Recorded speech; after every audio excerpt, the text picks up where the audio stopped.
네.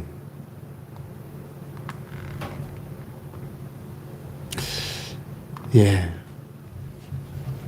참된 지혜가 무엇인가 하는 그 주제가 계속 지금 이어지고 있습니다.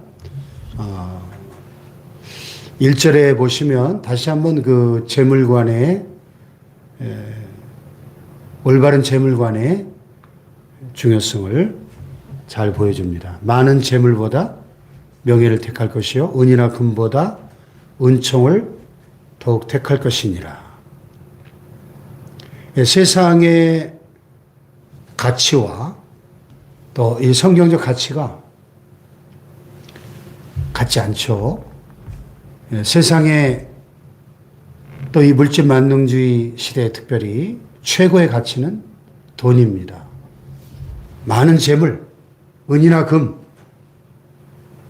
돈이 하나님이 되어 있는 이 시대에 과연 우리는 어디에 가치 기준을 두고 선택하며 살 것인가? 인생을 살 때 우리가 무엇인가를 이렇게 선택해야 될 순간들이 자주 찾아오지 않습니까? 그런데 많은 사람들이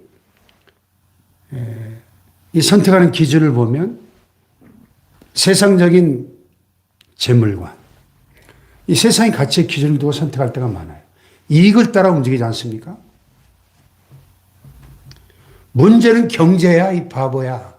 클린턴 대통령이 옛날 조지 부시 대통령이 재선하기 위해서 대통령 선거 유세 때 TV 방송에 나와가지고 연상 토론을 하다가 클린턴이 던진 그 한마디가 완전 대박이 났죠. 그래서 그 한마디 때문에 그 젊은 클린턴이 대통령이 됐는데요. 그렇습니다. 세상 사람들이 가장 중시하는 것은 경제죠, 경제. 문제는 경제야. 이 한마디에 미국 대통령이 당선되고 낙선되는 정도로 그만큼 이 재물은 가장 강력한 힘을 가진 세상을 움직이는 원리죠. 그런데 오늘 성경에 따르면 많은 재물보다 뭘 선택해야 된다고요? 명예를 선택하네, 명예. 이 명예, 우리가 뭐, 명예, 그러면 조금 이렇게 안 좋은 좀 선입관이 있는 것 같아요. 그죠? 세상 부귀, 영화, 명예, 이걸 분토같이 버린다. 이런 설교를 많이 들으셨기 때문에.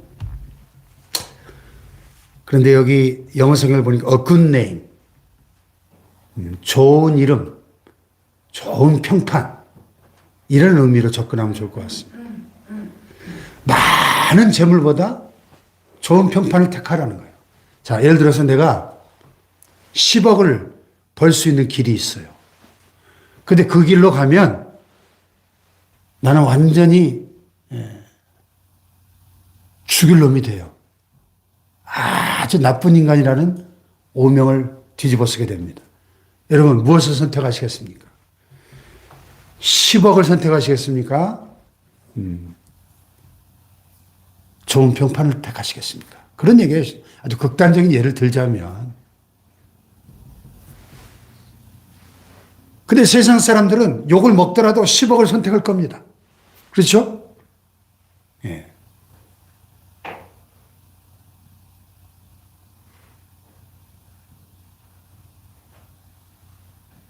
뭐 어떤 분하고 이렇게 얘기하다 보니까 하여튼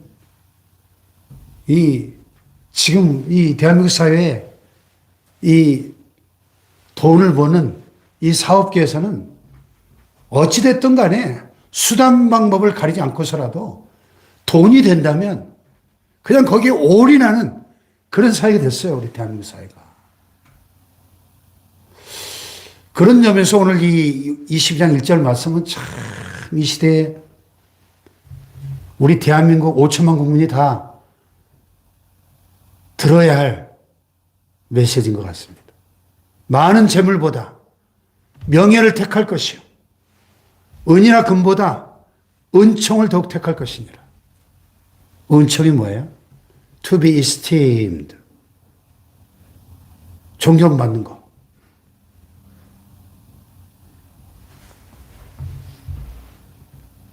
근데 오늘 우리 이 시대의 정치 지도자들이나 경제 지도자들이나 사업하는 사람들이나 이 돈이 최고의 가치, 돈이 하나님이다 보니까 욕을 먹더라도 존경을 잃어버리더라도 수단 방법을 가리지 않고 돈만 벌 수 있다면 그냥 거기에 올인하는 거죠.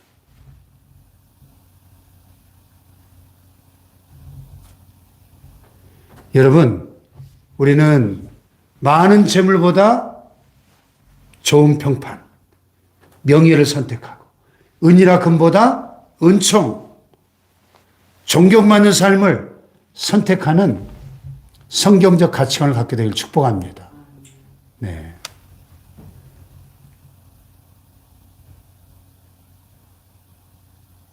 오늘 1절 말씀이 우리 많은 대한민국 사람들의 가슴 속에 새겨져서 이것이 인생관이 되고 재물관이 되고 가치관이 된다면 우리 대한민국 사회가 훨씬 수준 높은 깨끗한 사회가 되겠죠. 그러나 지금 우리 대한민국 사회는 얼마나 속물건성에 돈이 하나님이 되어버린 그런 사회가 되었는지 모르겠습니다.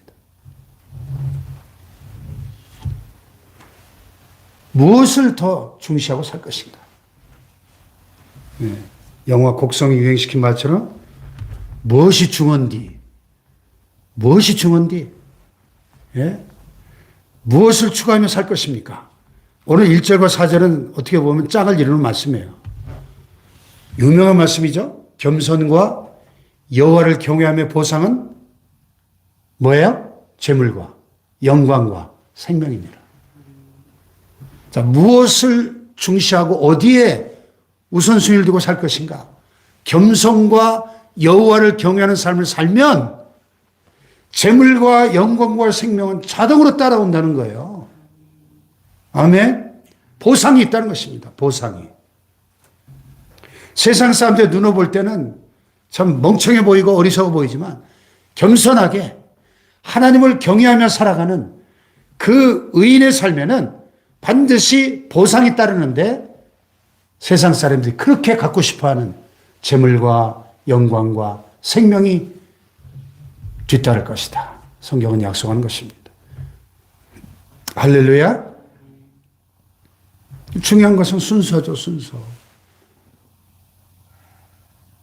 많은 재물을 먼저 따라갈 것인가? 겸손과 여호와를 경외하는 삶을 따라갈 것인가? 하는 것입니다. 우리는 겸손과 여호와를 경외하는 삶을 선택하시기를 축복합니다. 그것이 지혜다, 지혜.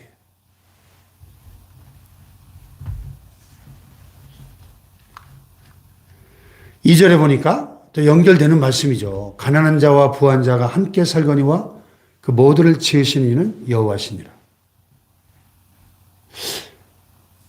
예, 이 당연한 말씀을 왜 할까요? 모든 사람을 다 하나님이 지으셨죠. 그런데 왜 가난한 자와 부한 자를 이야기할까요? 세상 사람들은 부한 자를 좋아합니다. 가난한 자는 인정을 못 받아요. 어딜 가나. 싫어해요, 사람들이. 그런데 엊그제 말씀에 나왔던 것 같은데 가난한 자를 멸시하는 자는 그를 지으신 여호와를 주를 멸시하는 자다. 그런 말씀이 있었죠. 그러니까 여전히 이 절 말씀도 세상적 가치관으로 사람을 볼 것인가 하나님의 관점으로 사람을 볼 것인가 하는 것에 우리에게 도전을 주는 말씀이에요. 그 사람이 세상적으로 가진 것이 없고 비천한 자라 할지라도 보잘것이 없는 자라 할지라도 세상이 보는 눈으로 보지 않고 하나님의 바라보는 눈으로 그 사람을 바라볼 수 있기를 축복합니다. 그걸 도전하는 거예요. 물질적 가치관을 가지고 살아갈 것인가? 성경적 가치관을 가지고 사람을 대할 것인가? 하는 것이죠.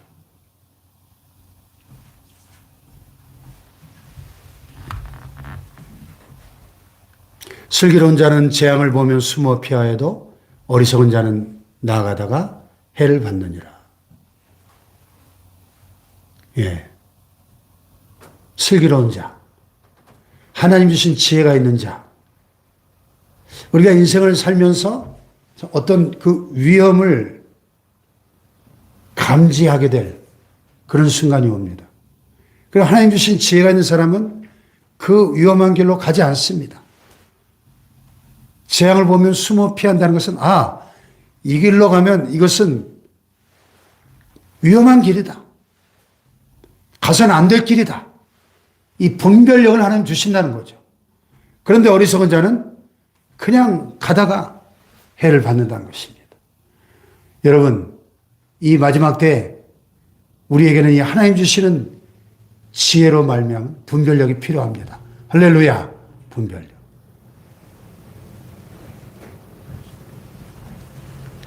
패역한 자의 길에는 가시와 올무가 있거니와 영혼을 지키는 자는 이를 멀리하느니라.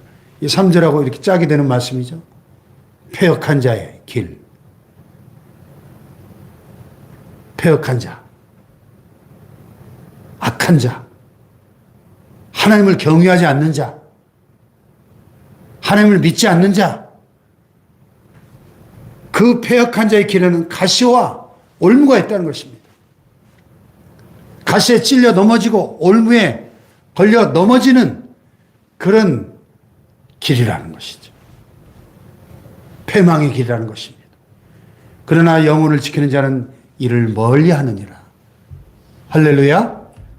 영혼을 지키는 자, 지혜로운 자가 되시기를 축복합니다.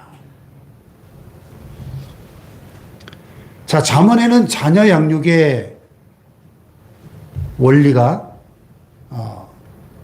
자주 반복되고 있습니다. 6절에 보니까 마땅히 행할 길을 아이에게 가르치라. 그리하면 늙어도 그것을 떠나지 아니하리라. 아멘이시죠? 예. 우리 조상들이 이 6절 말씀을 알고 있었던 것 같아요.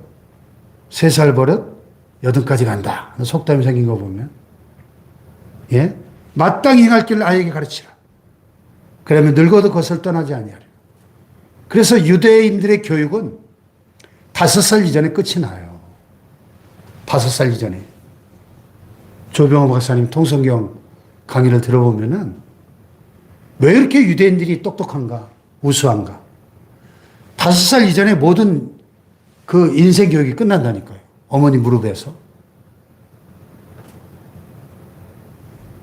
그 3살부터 8 간다 그랬잖아요.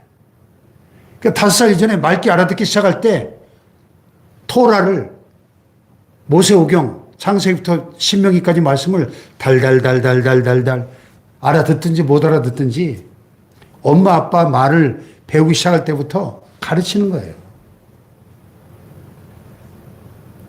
그렇게 해서 12살이 되면은 이 토라를 히브리어로 달달달달달달달 외우는 겁니다. 그래서 성인식을 해요. 성인식. 그러니까 이 나라가 망하고 2000년 동안 전 세계 뿔뿔이 흩어져 살아도 어떻게 망해서 전 세계 흩어진 민족이 2000년 동안 민족 고유의 정체성을 잃어버리지 않을 수 있습니까? 불가능한 일이죠. 불가능해. 그 비밀이 어디 있느냐? 유대인들의 가정교육에 있는 거예요. 여기 보면은 오늘 한절 묵상에 보면은 히브리어로 율법은 토라이고 부모는 호라라고 되어 있어요. 그러니까 호라, 부모의 가장 큰 사명은 자녀에게 토라를, 율법을 가르치는 사명이라는 겁니다. 그래서 하여튼 12살이 되면 모든 유대인 가정의 아이들은 창세기부터 신명기를 히브리어로 달달달달달 암송하는 겁니다. 그래야 어른으로 인정을 받는 거예요. 성인식 할 때 랜덤으로 딱 신명기 6장 10절 하면 히브리어로 잘잘잘잘잘잘 나와야 돼요. 그래야 성인식을 할 수 있는 겁니다. 그러니까 하나님의 말씀이 그 유대인 아이들의 머릿속에 꽉 차 있으니까 천재가 되는 거예요. 천재가. 마땅히 행할 길을 아이에게 가르치라. 그러면 늙어도 그것을 떠나지 아니하리라. 이 말씀하고 저 뒤에 보면 15절이 연결이 되죠. 아이의 마음에는 미련한 것이 얽혔으나 징계하는 채찍이 이를 멀리 쫓아내리라. 아마 이런 설교하면은 뭐 요즘 세상 사람들 난리가 날 거예요. 예? 체벌했다가는 난리 나잖아요, 요새. 가정이든 학교든. 근데 여러분, 체벌이 성경적입니까? 요즘 뭐 오은영 박사나 세상에서 이야기하는 절대 체벌은 안 된다. 세상의 교육 원리가 맞는 것입니까? 성경은 분명히 말씀하잖아요. 아이의 마음에는 미련한 것이 얽혔으나 징계하는 채찍이 이를 멀리 쫓아내리라. 징계하는 채찍이 필요하다는 거죠. 체벌해야 된다는 거예요? 안 해야 된다는 거예요? 체벌해야 된다는 것입니다. 우리는 세상의 교육 원리가 아니라 훨씬 더 지혜로운 하나님의 말씀의 교육 원리에 따라 자녀들을 양육해야 될 줄로 믿습니다. 할렐루야. 징계하는 채찍이 이 미련한 것을 멀리 쫓아낼 것이다.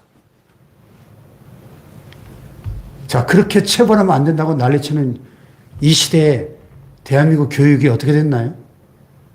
대한민국 교육의 현실이 어떻습니까? 공교육이 완전히 무너져 버렸잖아요. 선생님들의 교권은 땅바닥에 떨어지고, 선생님들 얘기 들으면 아예 아이들의 교육을 포기한 것 같더라고요. 예. 여러분, 교육이, 진정한 교육이 뭐 지식 조가리만 전달하는 게 교육이 아니잖아요. 사람을 만드는 것, 인성과 성품 교육이 10배, 100배 중요한 거 아니겠어요? 근데 인성, 성품 교육은 거의 포기되어진 것 같아요. 한국 교육 현장을 보니까. 예. 그러니까 뭐 애들이 뭐 어제도 뉴스 보니까 또 여고생이 막 선생님한테 막 대들고 하는 거를 또 누가 또 옆에서 킥킥대면서 애들 친구들이 휴대폰으로 찍어가지고 그게 막 뉴스에까지 나오던데요. 완전히 이 선생님의 그 이미지가 조롱의 대상이 되어버린 이 시대. 거기 무슨 교육이 있겠어요?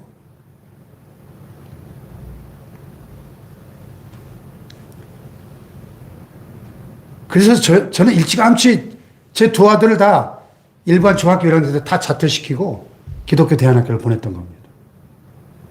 이 대한민국 공교육에 너무나 암담한 현실을 보았기 때문에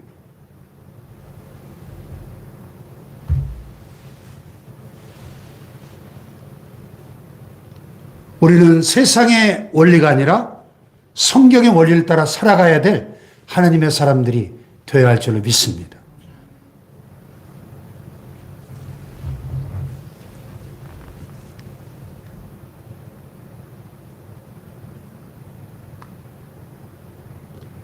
제가 돌아가신 아버지한테 마지막으로 매를 맞았던 게 고등학교 2학년 때인데, 고등학교 2학년 때. 제가 공부를 잘했었는데, 고2 때 팝송에 빠지게 됐어요. 팝송. 예? 그때 막, 아바, 또 뭐죠? 뭐, 하여튼, 뭐, 컴백, 막 이런 팝송들이 막 유행하던 시절인데, 막 공부하면서 헤드폰 끼고 그냥 그 팝송 들으면서 공부하고 그랬어요. 그때 갑자기 성적이 뚝 떨어지더라고요. 예? 고등학교 올라가서 제일 안 좋은 성적이 한 번 나왔어요. 그랬더니 오늘 아버지가 저를 부르시더라고요. 종아리 걷어. 근데 종아리에 피가 나게 맞았어요. 너 정신 안 차릴 거야? 뇌를 그냥 종아리 피가 나게 맞고 나니까 정신이 번쩍 나는 거예요. 그래서 팝송을 끊을 수 있었거든요. 여러분, 15절 말씀이 얼마나 진리인가요? 고등학교 2학년이면은 이제 이 등치는 다 컸고 자기는 어른이라고 생각하지만 아이인 거죠, 아이. 아이의 마음에는 미련한 것이 얽혀 있어요. 징계하는 채찍이를 멀리 쫓아내버리는 겁니다. 얼마나 진리예요. 아멘? 체벌해야 돼요. 체벌해야 돼. 고등학교 2학년 등치는 어른만 해도 그 아이의 미련한 것이 얽혀있는 아이거든요. 필요하면 매를 들어야 되는 거죠. 고등학교 2학년짜리에게도. 아멘.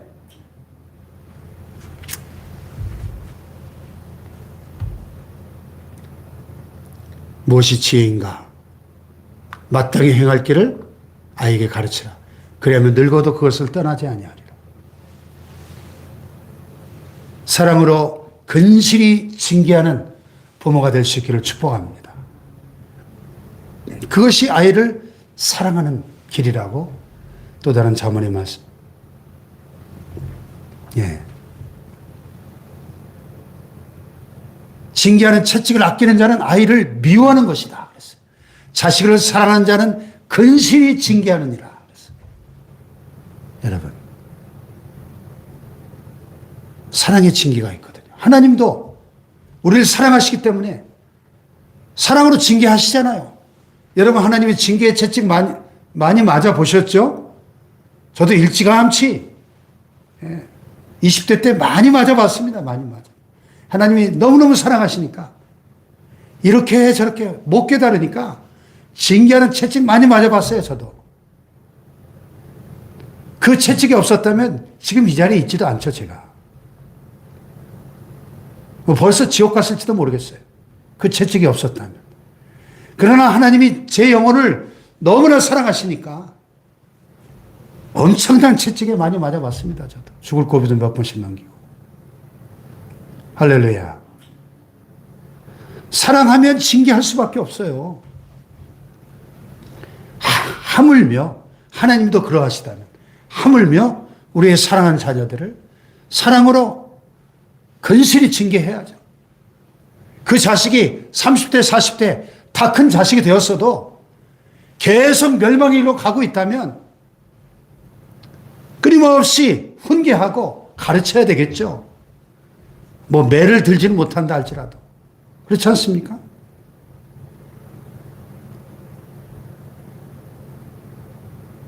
어제 우리 성기가 페이스북에서 만난 어떤 목사님을 이렇게 성기가 소개해서 만났는데요. 이희준 목사님이라고 북한 선교하시는 분인데 그분의 자서전도 쓰시고 자서전도 선물 받고 했는데 그분 동생이 이효진 어떤 건축사 대표 자기 여동생이 5년 전에 다니엘 기도회 강사로 간증했던 그런 분이더라고요. 근데 그 책에 보면 이 목사님의 어머님이 52세 때 굉장히 자녀들 위해서 기도를 많이 하던 어머니인데 트럭에 치여서 교통사고로 돌아가셨어요. 52세 때. 근데 그때까지 그 다니엘 기도회 강사로 썼던 자기 여동생 이효진, 그 딸이 28살 때인데 예수를 안 믿었어요. 그때까지도. 근데 어머니가 돌아가시는 충격적인 사건을 통해서 나중에 이제 가까운 친척들을 통해서 어머니의 평생의 기도 제목이 그 딸, 사랑하는 딸의 어려서 삼도화상을 입어서 얼굴이 괴물처럼 되어버린 그 딸의 구원을 위해서 마지막까지 기도했다는 그 얘기를 듣고 회개하고 예수 믿고 단일 기도에 강사로 서기까지 그런 신앙의 사람이 되었다 하는 간증이 그 책에 나오더라고요.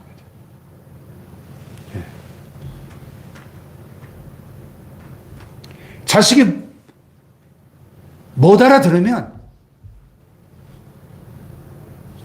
그 자식을 위해서 기도하고 유언을 남겨서라도 그 자식이 생명의 길로 돌아오게 해야 되지 않겠습니까? 아멘? 유언을 남겨서라도. 그 이효진 대표는 어머니의 그 충격적인 교통사고를 통해서 어머니의 마지막 소원이 자기가 예수 믿는 거라는 사실을 깨닫고 충격을 받고 예수 믿기 시작했다는 거예요. 할렐루야. 마땅히 행할 길을 아이에게 가르치라. 그리하면 늙어도 그것을 떠나지 아니하리라. 할렐루야. 우리의 사랑하는 자녀들에게 신앙을 물려주고 신앙을 유산으로 남겨줄 수 있는